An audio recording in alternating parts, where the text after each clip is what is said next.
Hey everyone, it's great to see you.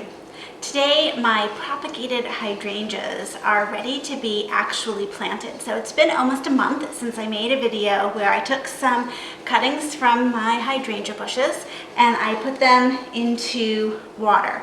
We dipped them in rooting hormone and they have been sitting here. I have changed the water or added the water to the water about once a week, and they have a really good collection of roots now. And I'm going to take them out and let you see what we're hoping to see about 3 to 4 weeks after you have propagated them. So that is just a nice little set of roots going there. I'm just going to lay them all down here and then I'll let you come a little closer and take a look. Some of mine kept slipping down in the water, so they got clipped to the edge of the glasses, and that's always something you can do. Okay, so come on over and take a look. So now we need to plant these cuttings. Last time I was with you, I had a cutting that was about as far along as this, and a couple of weeks ago I planted that one. And you can see that it has new growth coming up now a couple weeks later, now that it's been in dirt, and that is a great sign. That's what you want to look for. If the roots are taking, then you're going to start to see some new leaf growth here.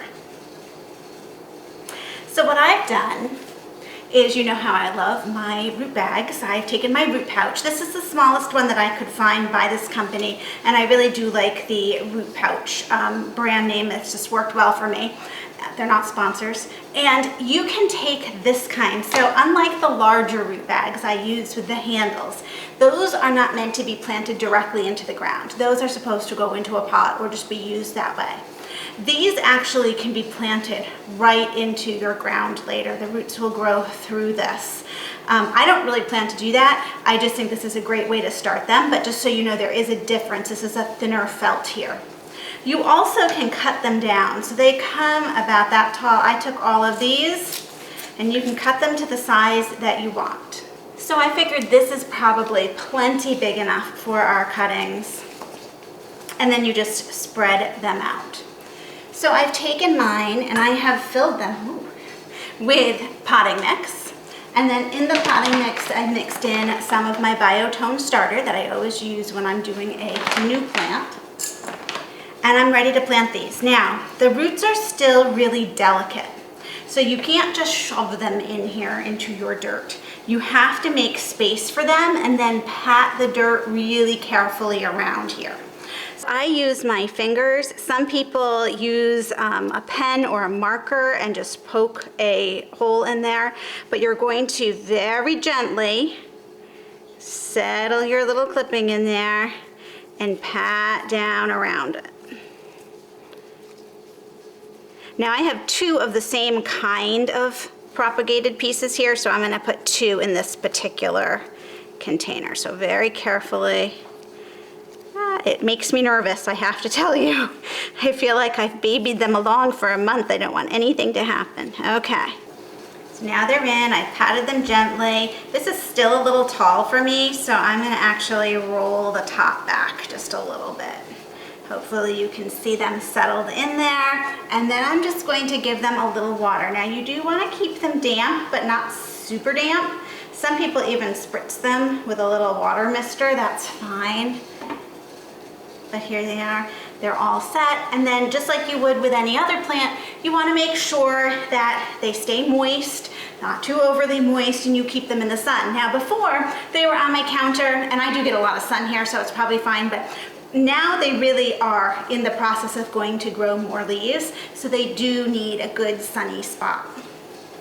Let me do the others. Oh, one thing you probably noticed here, I wrote the type on here. So this is, I just used a regular Sharpie marker. This is the purple hydrangea Outback. Otherwise, they all look the same, and you will be waiting a couple years until they bloom to know which ones you actually have. Let me pot these up.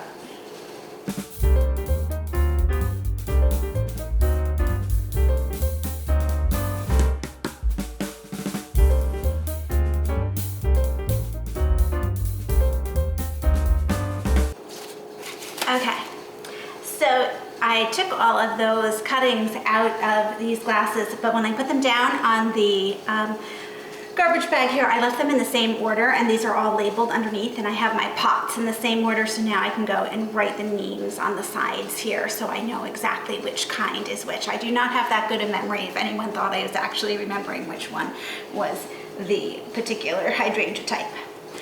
So the question becomes then, what do you do with these? You have these great new baby hydrangea.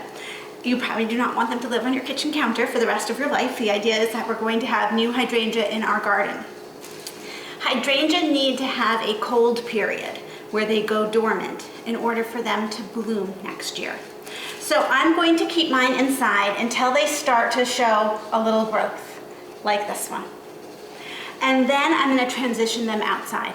It's zone 6B here. We're having about 80-degree weather. It's nothing too extreme. You don't want to transition them in a super hot spell or a cold snap. But I'll take them out for the days and bring them in at night for a couple days, and then I'll just start leaving them out. Truthfully, it's probably good enough weather right now that I could take these right now and put them outside. So rather than be too worried about it, go ahead and put them outside if you are getting reasonable temperatures. You put them in a nice little place where you can keep an eye on them. Don't keep them down where your squirrels or your chipmunks are going to investigate and dig them out, because they are very sensitive right now. In another month or so, 2 months, you'll be all set. Then I'm going to treat these just like the hydrangeas that I keep in my shed for the winter. So I'm not going to put them directly in the ground, but I am going to take and put the pots in the shed for the winter and then take them out next spring. But they will have the cold weather that is needed, the cold temperatures. They'll have a little protection in the shed, but it'll be much safer for them. And then next year, when I take them out, they'll leaf out, and then I can either replant them in a larger pot if I want to keep them in a pot, or I could plant them directly into the garden. Now, some people probably are comfortable planting directly into your ground. Go for it. I have some very destructive squirrels out there, so I am personally not going to take that risk. But if you are brave and it works for you, let me know. I'd be fascinated to know how this technique works for the rest of you, so please do drop me some comments below. Remember to like and subscribe, and I'll see you in the next video.